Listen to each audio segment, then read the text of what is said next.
Welcome. Welcome to the real YA panel. This is the panel where we don't treat everybody like they're ciphers. We do not treat them as a 1, 2, 3, 4 and ask them the same question over and over again. We're not going to do that. Instead, we're going to do something different. We're going to illuminate them like little bulbs and find out what goes on inside those tiny little heads. Actually, what we have here are 4 incredible writers. And I say this having researched them all thoroughly. They have a lot to offer. They have a varied career. And I'm going to start out by introducing them in the way they wish to be introduced. I'll start with Gwenda. She's right here. She's probably eager. So let's start with Gwenda Bond. Now, what's good about Gwenda? Well, she's got a lot of animals that live with her. She lives in a 100-year-old house. She lives there with her husband, and they're still married. That's right. And we wrote 2 books together. And they're more to the point. They wrote 2 books together as well. She is prolific, and she is currently working, well, actually she's done with it, because I've read it. She's writing a book based on the TV show Stranger Things. And if you haven't gotten hold of it, I recommend that you do so at your earliest convenience after it comes out. It's not out yet, right? It's out. It is out. It's for sale. Run Here at the and buy it so you can see, because actually it's a prequel, and it deals with, well, I can't tell you too much about. There's a copy right there. See that gentleman? If you go get him and beat him up outside, you can take his copy, make it your own. All right, so that's the story about Gwenda. She's been around for a while, and she has done some amazing work. And I'm amazed is you do a podcast with Sheriff Martinetti, yeah, who's over interviewing people on the live stage. I mean, this girl is multi-talented. However, she pales. It's true. Pales compared to Rachel Caine, aka. I'm not going to. Here's the deal. Here, I printed out Rachel. There she is right there.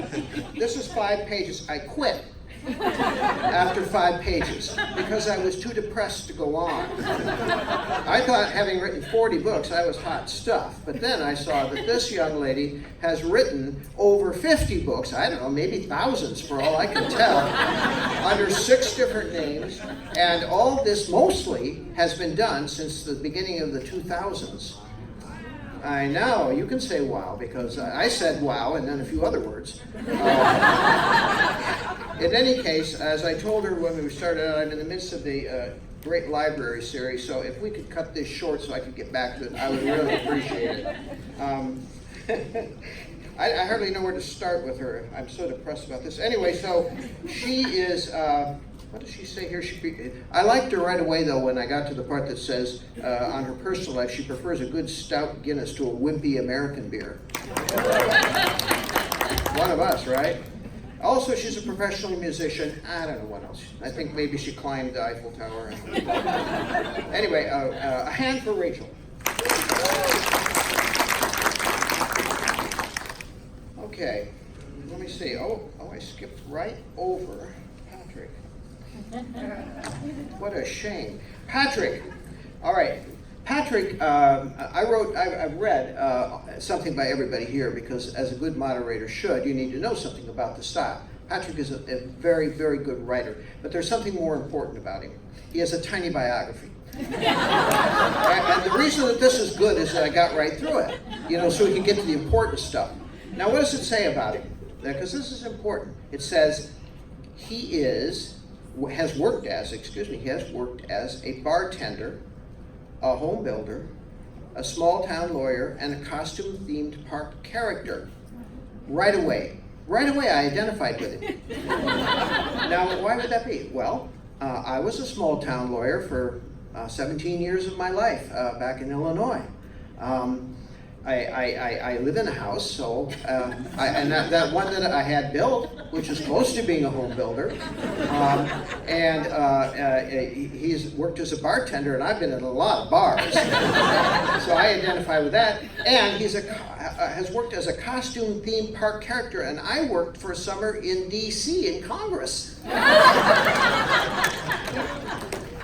What could be closer, right? It's like, twins separated at birth. We even look a lot alike.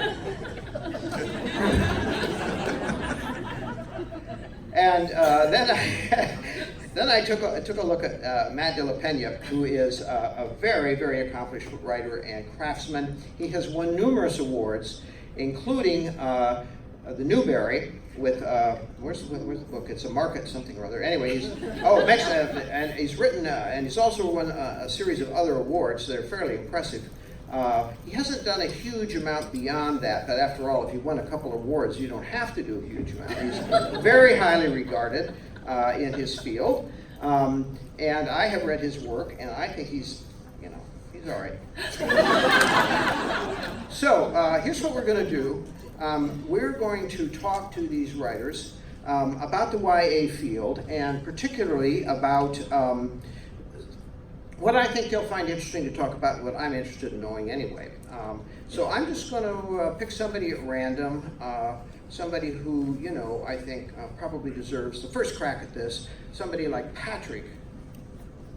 So I'm going to ask Patrick to tell me what he thinks, how he would define YA. When you look at YA, what's your vision of what it is? Are you done? I would say, YA is a very mutable field. I think it's at the base of it is something that's going to resonate with somebody who is still on their way toward adulthood, and I think that's really something that could be happening at any age. I think if The Catcher in the Rye were published today, it would probably be a YA novel. I think if To Kill a Mockingbird were published today, it would be a YA novel, and I think YA is really something that it captures a specific viewpoint of the world that is on the cusp of joining society at large, but still distant enough to feel somewhat alienated by it and to be critical of it. Often, hopefully in a fun way. But yeah, that would be. How would you say that in order for a book to be YA, you've got to have young people in it?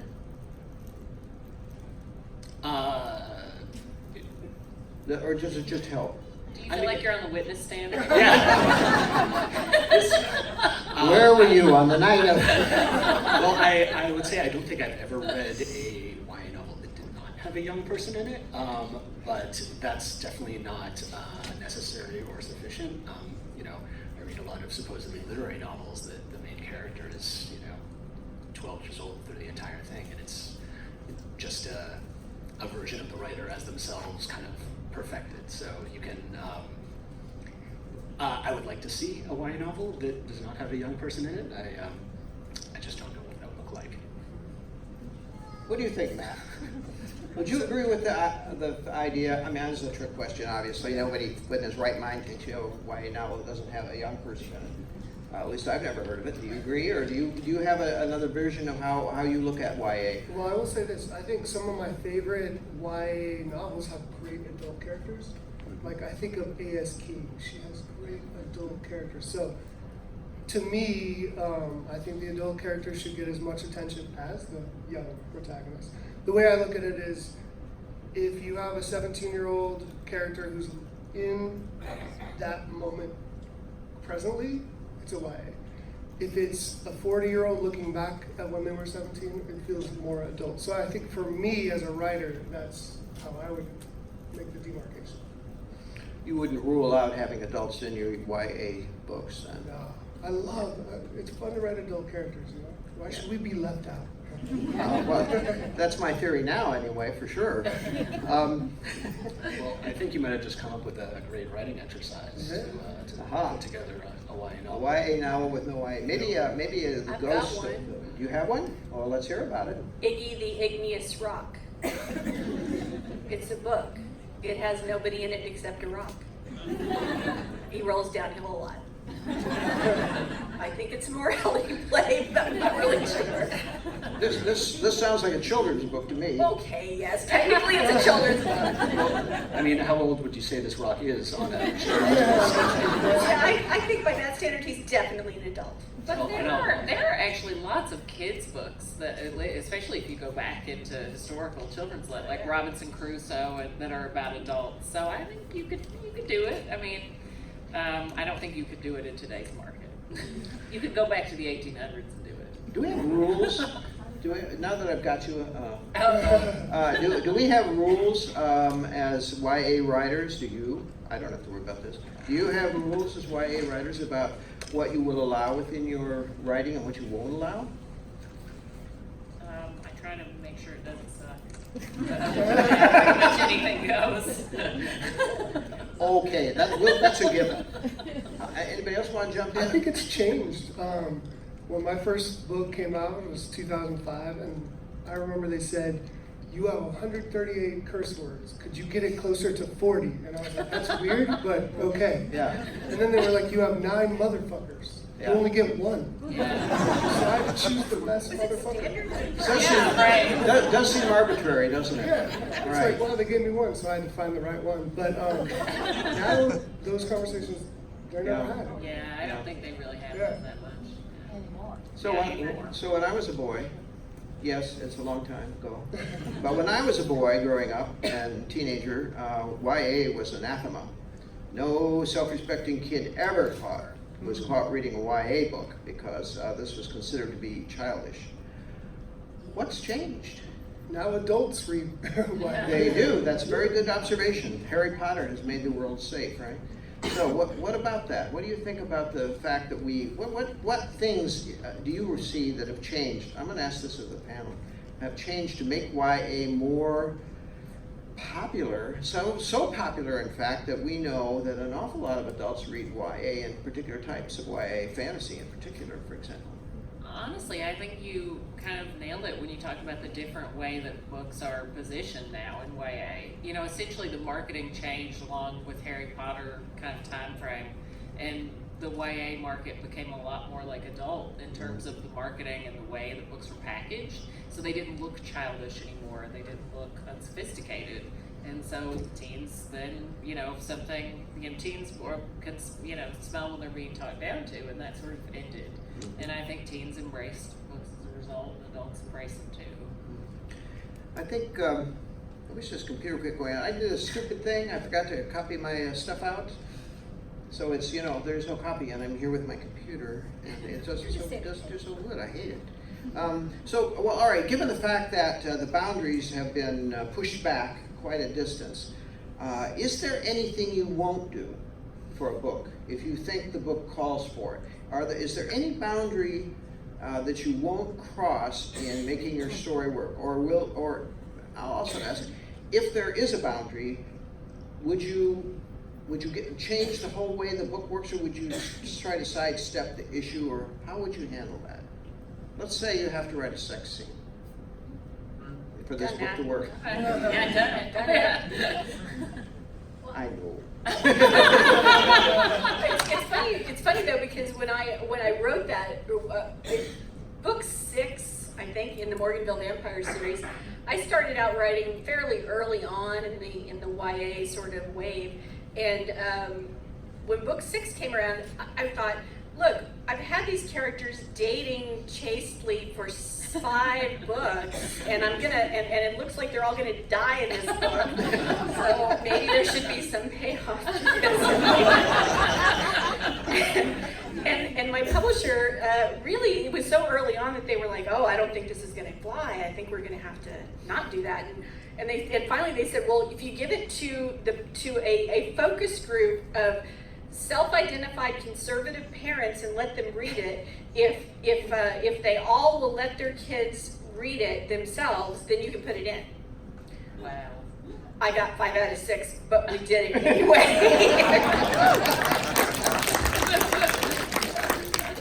And how much did you pay these? That's confidential. PayPal is my friend. I do have friends who've been asked to edit like sex scenes like down from books to be less explicit in YA, and also to edit periods out of books, which I will always find strange. That is still apparently somewhat of a taboo. Yeah. Well, at least one of you, and I can't remember which one, just standing here now, had a book banned in Arizona. Matt! It wasn't a sex scene though. It was because the character was Mexican. Wow. I think that, all of us yearn to be banned somewhere. That's the first thing that goes on the resume there. Banned in certain states, I've always thought it'd be good to be banned in 3 or 4 states and, Go be for a able to country. plan for that. Go for A whole country. Yeah. Yeah, where could I get banned, I wonder? Everywhere. Canada. All right, Canada. Banned in Canada, that would be something. All right. Yeah, all right. I was going to read that book. I want to read the Band in Canada. So Patrick, are you willing to identify your editor before I ask this next question? Well, would she be happy about me identifying her based on that? I have no idea. I don't know who is your editor. So I like my editor very much, but I want to know how she's involved in this question. All right, I'm not going to ask anything too bad. What I want to know is, since you're the newest member of this cadre, I want to know if your editor is a hands-on kind of person with your work after you've turned it in, or even before. I don't care. Yeah. Oh, okay. So my I don't know how well people know a spokesman. My editor is Jess Wade, and she's fairly hands-on. She has lots of ideas, and I think one thing that she does very well is tell me things that I kind of know already in such a way that I can no longer avoid them. And then I have to fix such and such. And then you could pretend you understood all along. Correct. Has she ever asked you to do something that you felt compelled to say, I don't think I can do that? No, I mean I think I have that line, but there were changes to my first book, Night City Burning, before it came out, and I thought they were wise. We changed the title for one thing to Night City Burning, which was much better than what it was before. What was it before? It was called Quick Bright Things. Oh yeah, that makes it better.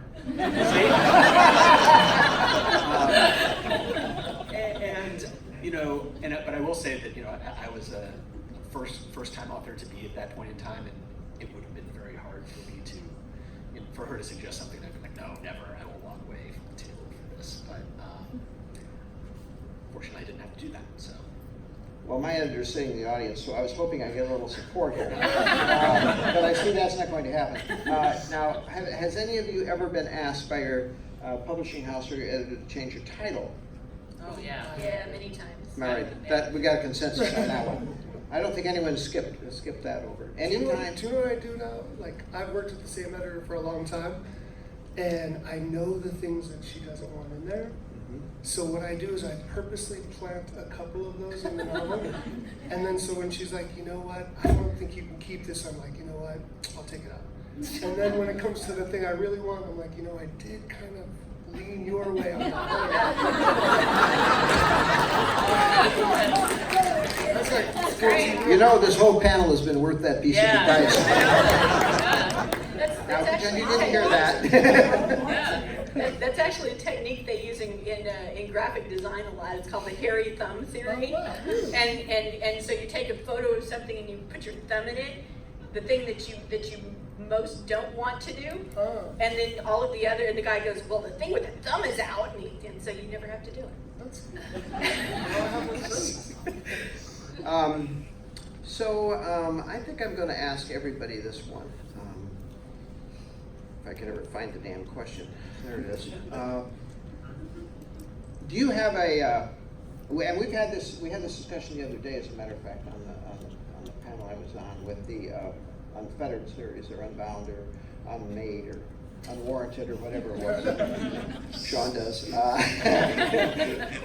We were talking about what persuades you. Do you have a particular impetus for choosing what you write about? Besides, if you stop for a moment about the series, where obviously you're going to write books 2, 3, or 4, or whatever, Rachel, do you have a particular way you go about finding a subject matter, or is it one of those spontaneous things that just happens, and if so, how does it happen? Would you like to start? Sure. Both, I guess. So for IP work, it's obviously a little different when someone asks you want to write a Stranger Things book or a book about Lois Lane, then you have a starting point. But for my own work, I tend to write from my obsessions and interests. I always say I kind of write the lives that I would lead if I were not a mild-mannered writer. So I've written some circus books and some books about stage magic and, you know, daredevils and those kinds of things that are interesting to me, and, you know, and Stranger Things and the Metropolis, Lois Lane, Superman fall into that category too.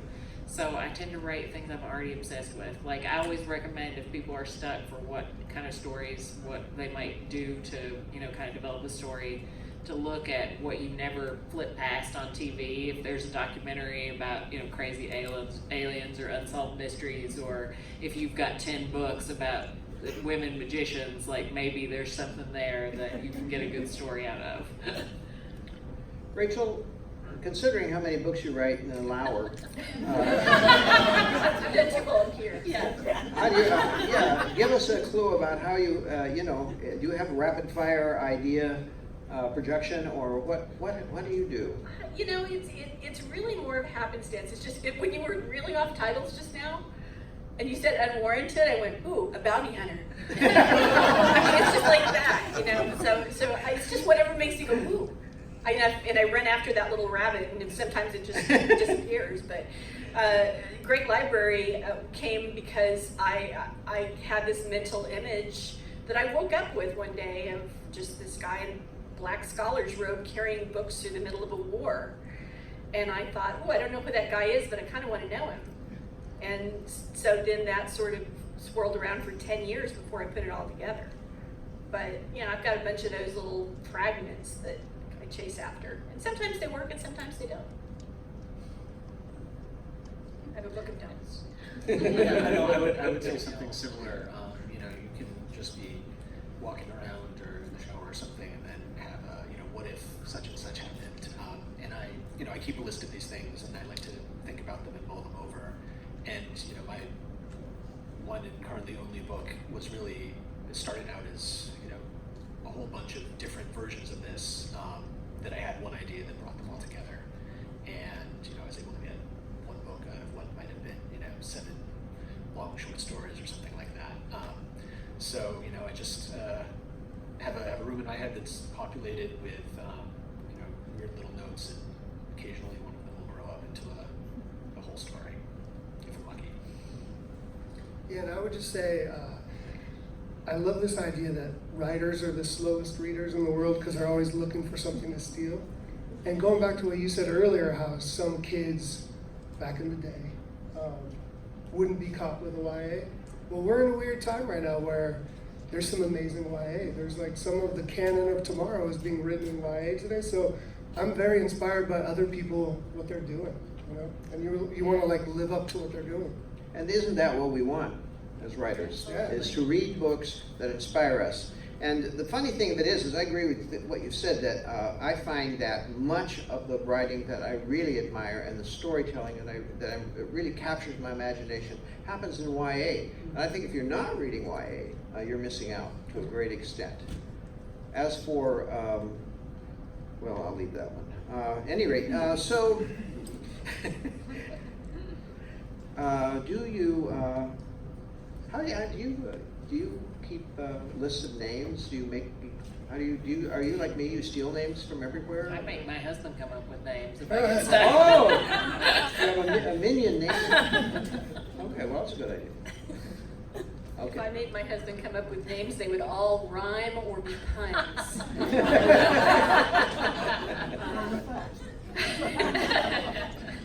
Trust me, it's not good. I don't want you to get too complacent out there, Yeah. because you're going to be asked to put up some questions here shortly. So you know, get your questions ready. You're not just going to sit there, and don't make me come down into the audience, because I will. Okay, so moving on here for just a minute. I'll throw this out too to anybody who wants to answer it. Do you have a particular thing, a particular story, particular, like I said, trope, something like that in your writing that you have never done, that you have thought about trying at some point? Maybe I should say a particular storyline kind of writing that you would like to try? Probably not Rachel.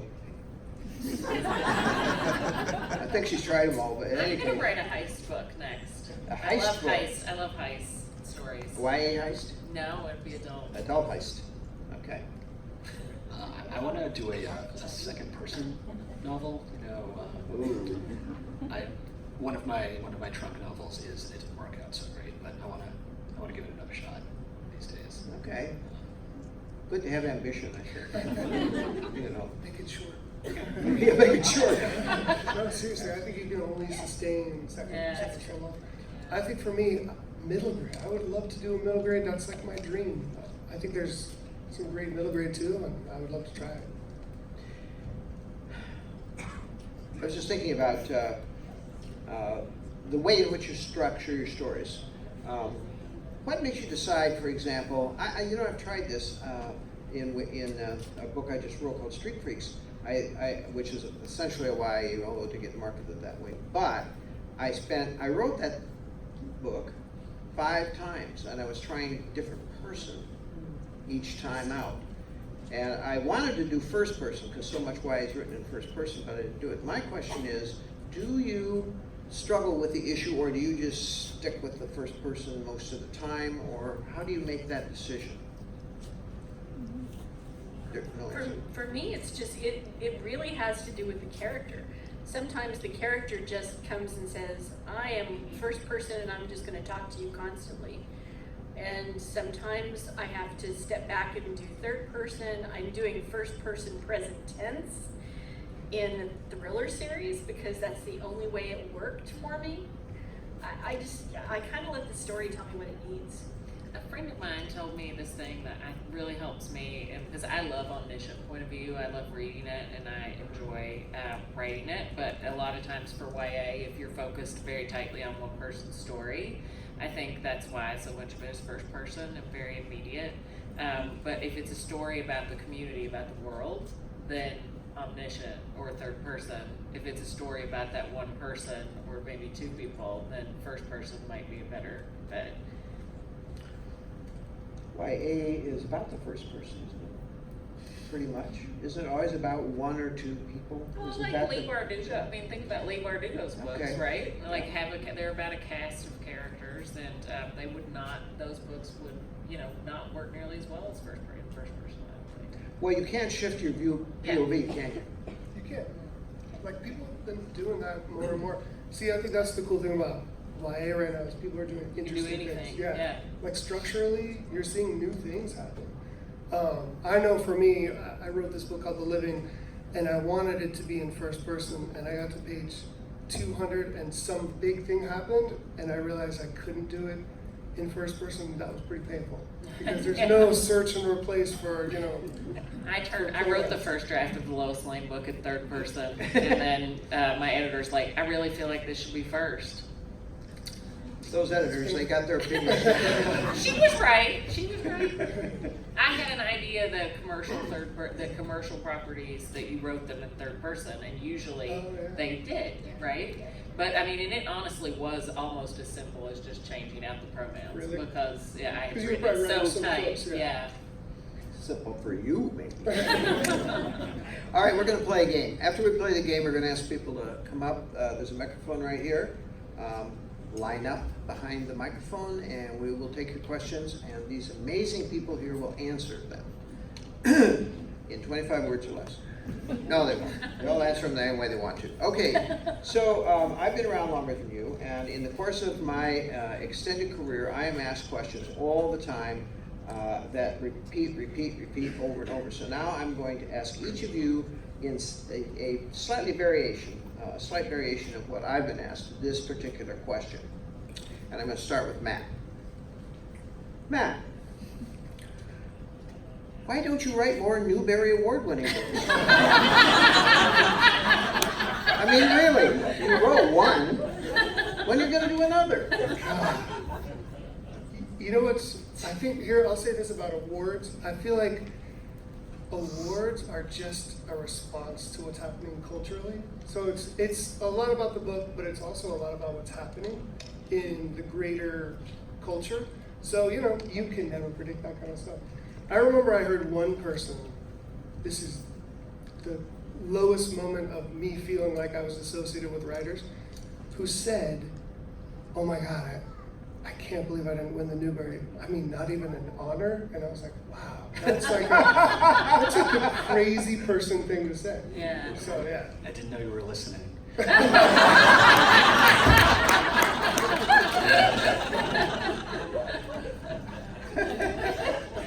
Okay, that's good. I like that. All right, Rachel. You write a lot of books. Maybe you are writing too many. Would your books be better if you wrote fewer and spent more time on each one? It's funny you should say that because I do hear that sometimes. I'm telling you, I'm not making this up. I suppose I could take longer, but then I'd be bored. I just write at a certain pace. And I think everybody writes at their speed. And let me tell you, it was really hard to find a co-writer for the honors series because I write really fast, and luckily Anna Gare writes even faster. So she really challenged me. But that was fun. That was like a game, and we just had such fun doing it. But I don't know. I don't think I can slow down. I think that's my cruising speed. And I'm sorry, you're all just going to have to deal with that. Do you have a favorite book? If you have over 50, like do you have a favorite? Mine? Yeah. Okay, it's probably the least selling, which is typical. But I did a book called Prince of Shadows. It was a Romeo and Juliet retelling, and I really liked it, and it sold in not impressive numbers. So there you go. It goes that way sometimes. Okay, let's see. I'm right down to Gwenda. Do you think people who read Stranger Things will go on to read your lesser work?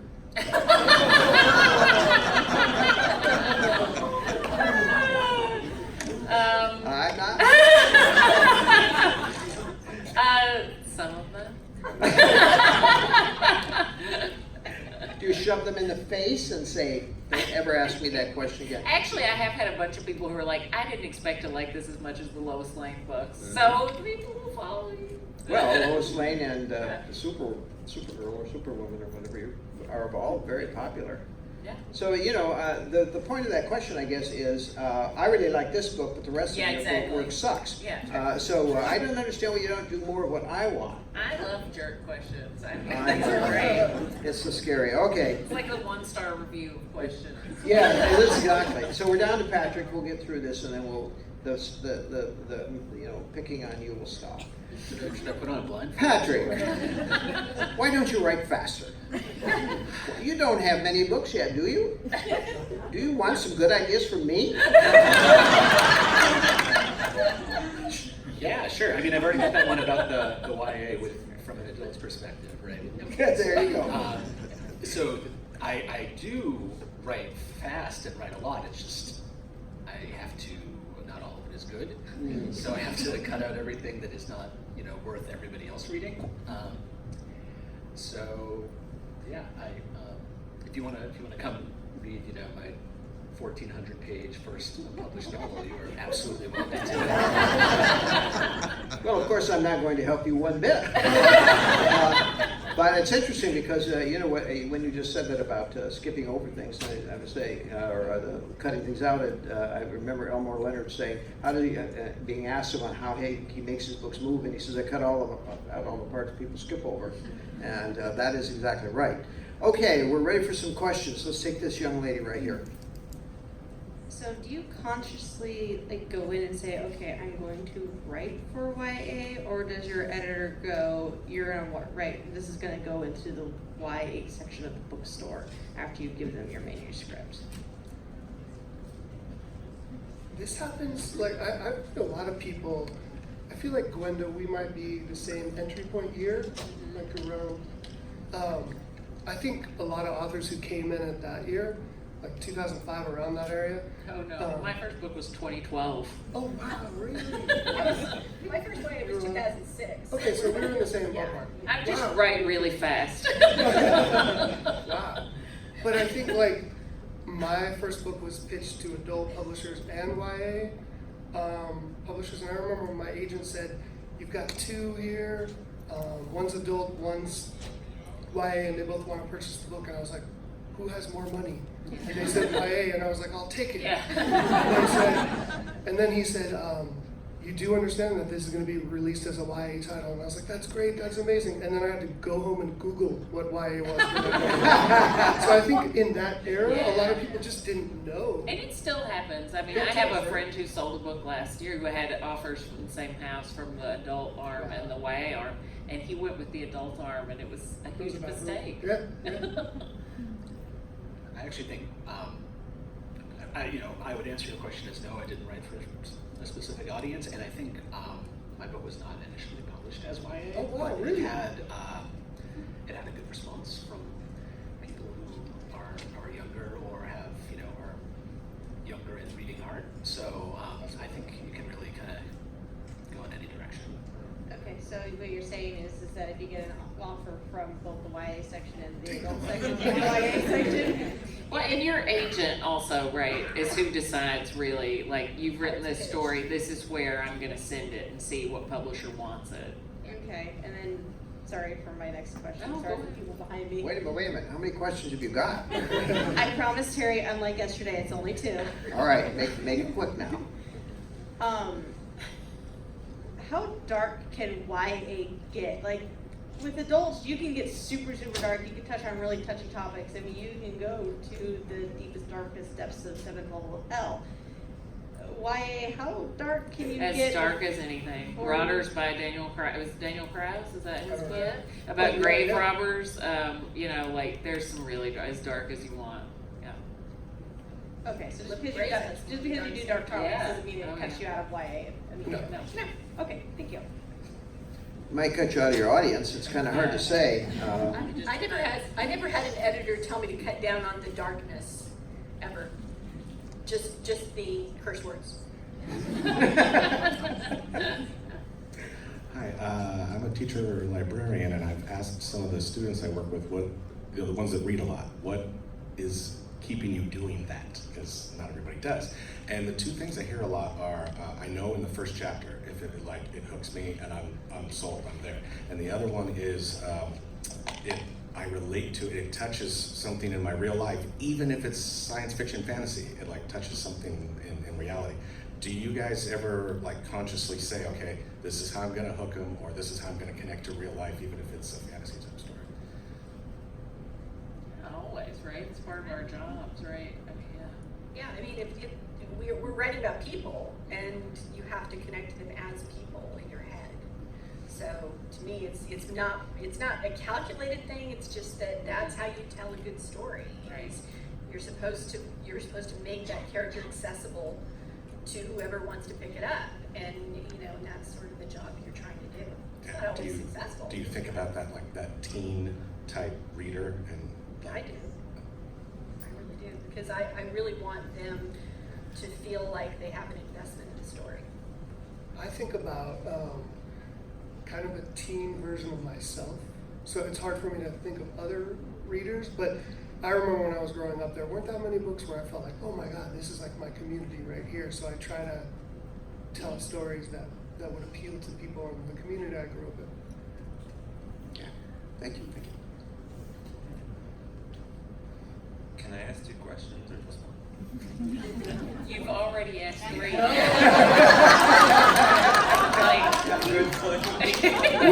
We'll see how much time the first question takes up. This question is about writer's block, and Rachel explained it perfectly. What do you do when you chase the rabbit and it disappears? What do you do at that point?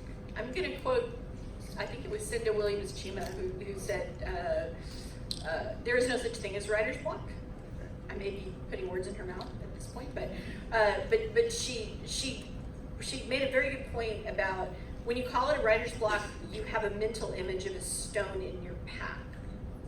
If you call it a problem, then it's something you can solve. So it's just a problem. And sometimes the problem is that's just not the right idea, or it's just not the right take on the idea. Or you need a break. Yeah, Very good.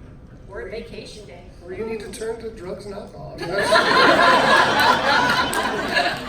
Valid. Drop out of school, join a band, whatever. Have a life check. Join the circus. Okay, thank you. Oh, you got another one, that's right. It was, when do you decide if your story needs, if it does, a prologue or not? When do you know if you need to write a prologue for your story? Has everybody done prologues? I have. I have. My editor said, you will never do a prologue while I'm alive. So I waited till he died. Well, at least my first prologue was suggested by my editor, Yeah. actually. And in fact, prologues can be kind of perfect in this era of a lot of people reading samples online. Like the range level of and sometimes it's just the word prologue is triggering for editors. Well, I think the rule, I don't know if it's still true, but the rule used to be it has to be separated in time and space from your main story. So At least somewhat. somewhat at least, but otherwise it's chapter 1, right? Yeah. Yeah, or like think of it almost like a teaser for a TV show. I think you see that more these days. Yeah, like to have some action so that then you can have a little bit slower if you need to introduce. 20 the years world. ago. Yeah, yeah. I snuck a prologue into mine as chapter 1, so it's you know, a character that you meet much later on in the story, but who is part of all of the cool stuff that's happening. Yeah. So, you know, he shows up later on. It's not separated in time and space, so I can pretend it's not a prologue, but it kind of is. All right, thank you. Oh, your prologue. My question's for anybody who wants to answer. If you could take any classic adult novel and turn it into YA, what would it be? And what Three would that look Musketeers. like? Yes. But gender flip. There's an idea. I mean, I've already kind of got that. All right. Three Musketeers. No, well, sort of. Well, I had two. My first was the writer's block thing, but when it's like 3+ years and still nothing, Jump on something else. Write another book. Write another book. what about, okay, you write something and everybody that reads it thinks it's the best thing on earth and you think it's crap. Familiar. Yeah, and Get new friends.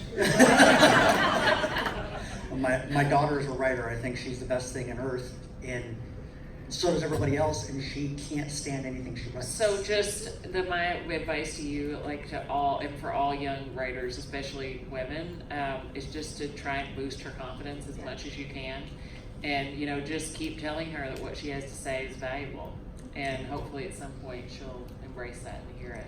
Okay, thank And you. you seem like a good dad. Yeah. That's it. I tried. You know, you don't have to have a commercially viable piece of writing to have worth. Yes. A lot of very good things don't make it into publishing because that's a crapshoot. Yeah. You know, so that does, just because it's not going anywhere that way, you know, and everybody who's willing to tell you about how bad your work is usually somebody who's never written a damn thing. Yeah. Does she know about Wattpad? Wattpad.com. Just check it out. Yeah. Because a lot of young writers are coming up out of Wattpad, and it's a pretty good nurturing place to start for young writers, I think. And if you're having trouble with confidence, a pseudonym can do wonders too. Yeah. Or TR. So I know the YA market, there's a lot of people who are regrettably marginalized, people of color, trans kids who deserve and need representation. But when you're writing, you're not going to be able to please everybody. How do you deal with the people that feel that you have misrepresented? I will tell you, I've made some terrible mistakes when I was starting out in YA. And I have worked very, very hard to correct that. And I think that the world kind of changed while I wasn't looking, perhaps, or I was never aware of what I was doing in a way that I should have been. And it's now top of my mind with every book I write. And I have an open invitation for anybody that finds things wrong in my book. They tell me, and I listen. I think that's the only way you learn. And I think we're all going to make mistakes. because we're human.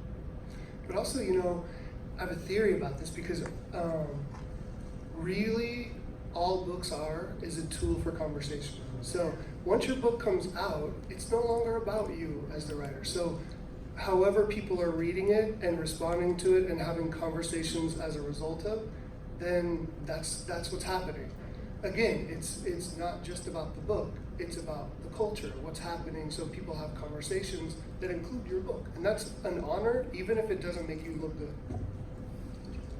And I think actually there are a lot of people these days who will speak, who are from a marginalized group and will speak up and say, this is who I am, this is what I want, this is how I want to be seen in a book. And I think just over the past couple of years that's been happening a lot, and it's super helpful for all of us. And part of our job is to get it right and to do the best job that we can at reflecting the diversity and complication of reality, right?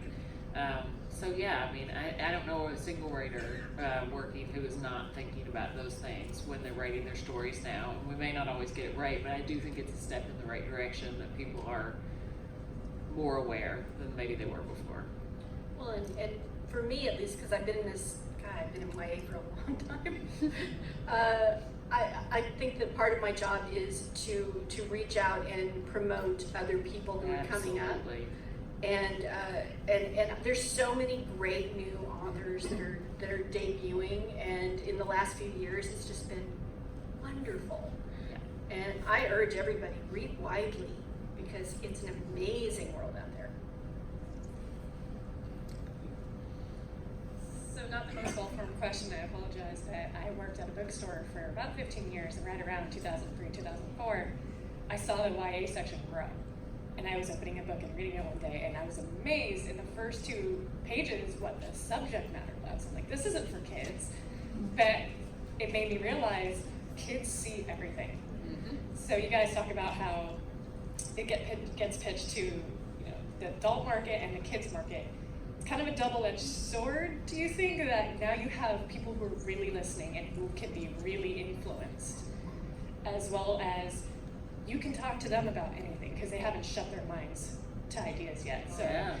Do you know what? I think the problem with adult readers is we often read to reinforce our ideologies. So we read things that we already believe in. But we're kids, they're still figuring that out. So they read more openly, and what a great place to be a writer, for those kind of readers. you all find it that way? Yeah, there's no more engaged readership. Nobody loves the books that they love as much as teen readers.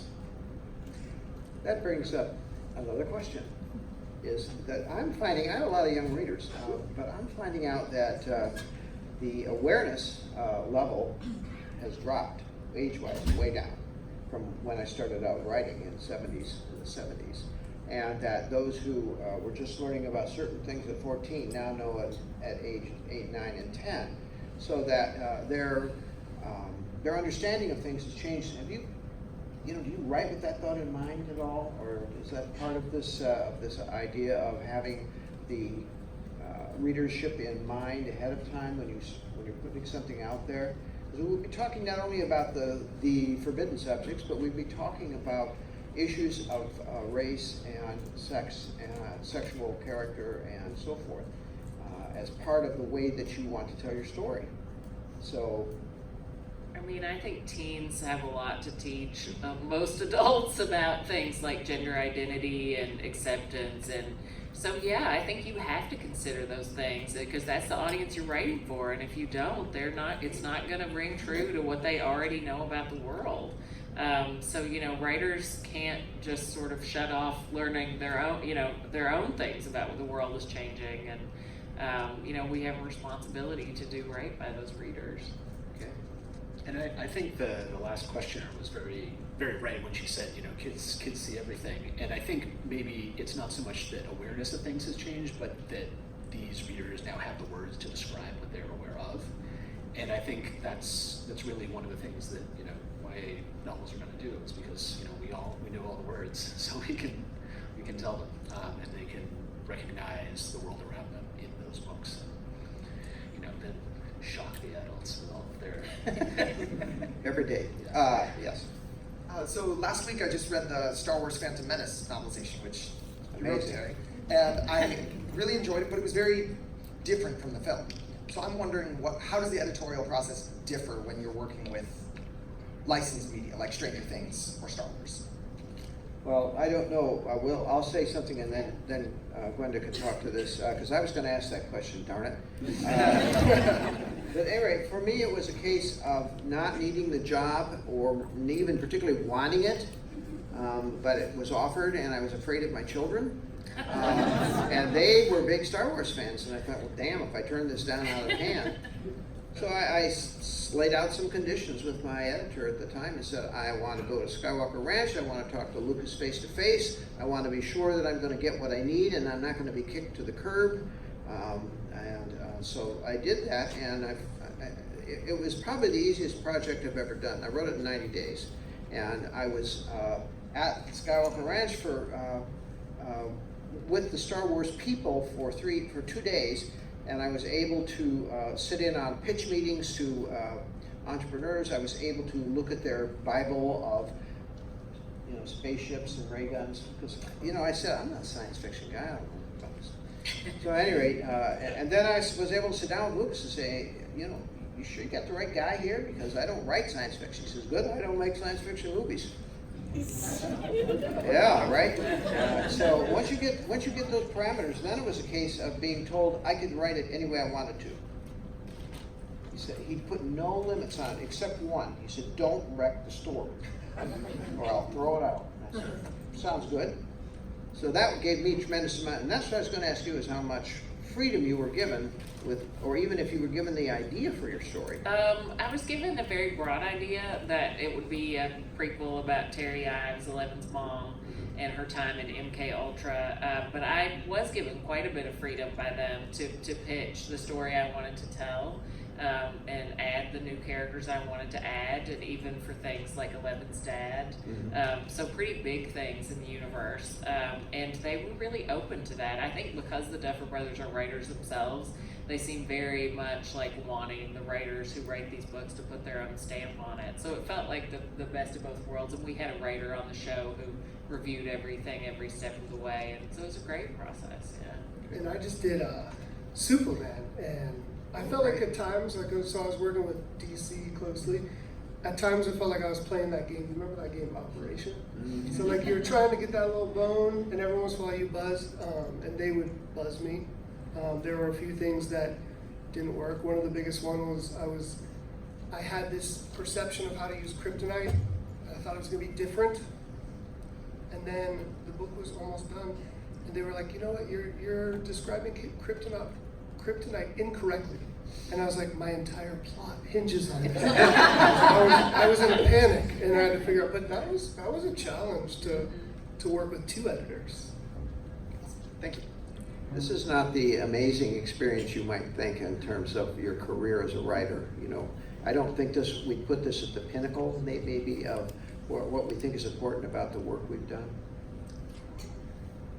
So I sort of have 2 questions. Could you step up a little bit?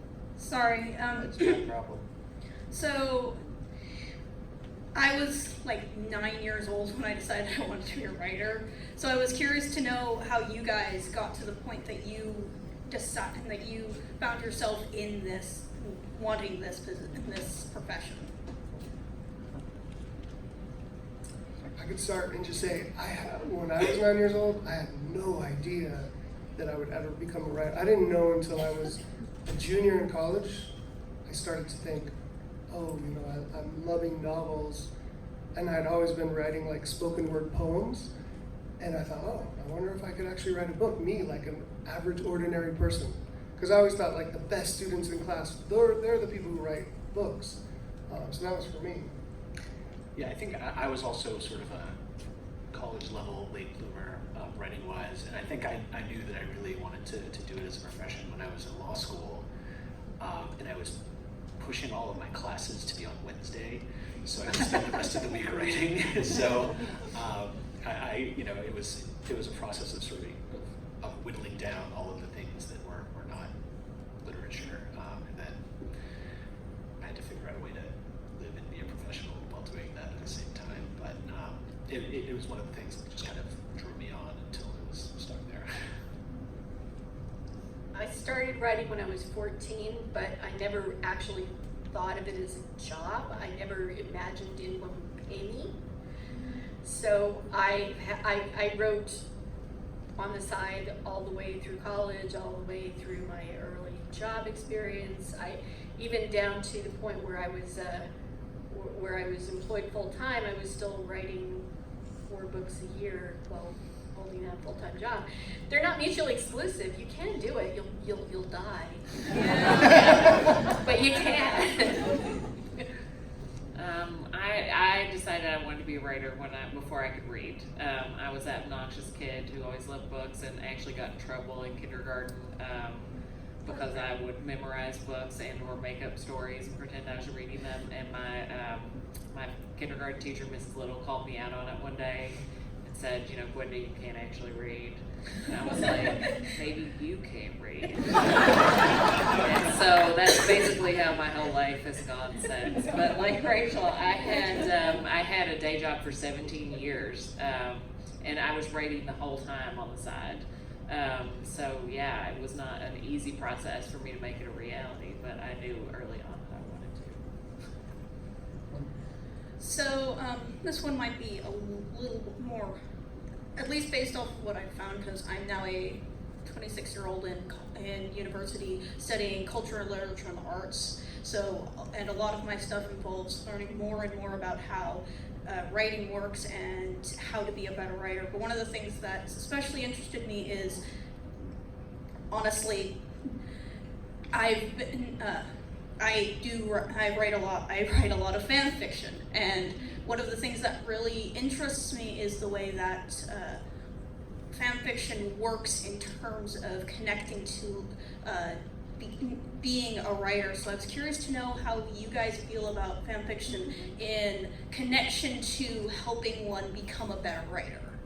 I mean, I say we all know people who started as fan fiction writers and now are professional, writers that make their living writing their own original stuff, and a lot of them still write fanfic because they enjoy it. Yeah. And I don't even know, like when you do IP stuff, I don't know what's the difference. I mean, we're sort of doing the same thing. Yeah, I really think fan fiction is kind of like an MFA for fantasy and sci-fi writers, because it's got such a vibrant critical community, but also is such a great jumping off point to practice your craft, because you have there are things that you can start off with. You can take story elements from things that exist and use those. So I mean, coming up with original ideas is, original premises is really difficult. And if you can take that pressure off and just work on story and character, and then as a lot of us know, it just kind of flows into something different. So Also, a lot of television writers came out of the fanfic community because they learned how to mirror voice. They learned how to mirror character, and that is an important skill in that particular job. Okay. Cool. I'm sorry, are you still? Oh no, I was just gonna say that's pretty cool, because a lot of things that I learned when I was researching seems that a lot of authors there's a lot of authors that tend to look at fan fiction as lesser and not something that's really. Ignore them. They're just feeling threatened. Yeah. Okay, we have time. We're running out of time, but I'm going to ask you one more quick question with a quick answer from each of you. In the YA field, we have some amazing books. If you could pick one book that you wish you had written, what book would you pick? I would say Everybody Sees the Ants by A.S. Caine. come back to me. The Gilded Wolves, Rashmi Chakshi. I love that book. It's really good. It's excellent. All the books are by people I know, which makes it weird. So I'm not gonna get into weird, but I really, really love Six of Crows by Vertigo. I think it's just genius. I got one. Absolutely Enough True time. Diary of a Part-Time Indian by Sherman Alexie. Sherman? Yeah, that's cool. Wow, I just read. What about you? Yeah. I just read, believe it or not, a book called A Heart in the Body and the World. Oh, that book is so good. Is that not a good book? I Is it? wish Deb Coletti? Deb Deb Coletti. Coletti. She's local too, right? So good. she is. And I wish I had written that book. But then I have a long list of books I wish I'd written, so it's not so difficult. Well, we're out of time, but not out of ideas, and we thank you all for coming. And I thank the panel for some insightful ideas and thoughts.